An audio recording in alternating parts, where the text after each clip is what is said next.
We're learning about nature today. So nature was the frog right here. Say hello. Hello, frog. He's kind of an old frog. So I'm touching him today.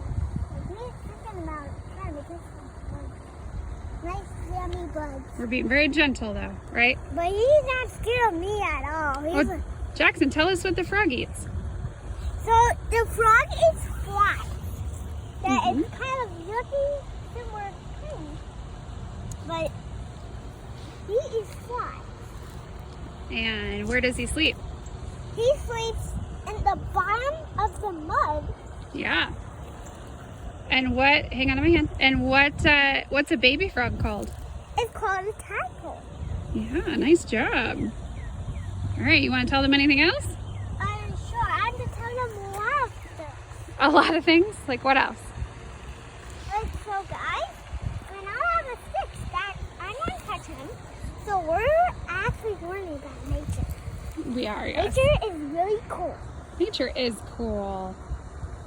You're right. Okay, we are going to our next place. Okay, how about you say bye for now? No. Then I'll put it back on.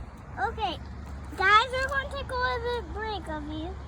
We're going, no, but keep them on when you're walking. Okay, we got to make them 2 videos. Come on, let's go.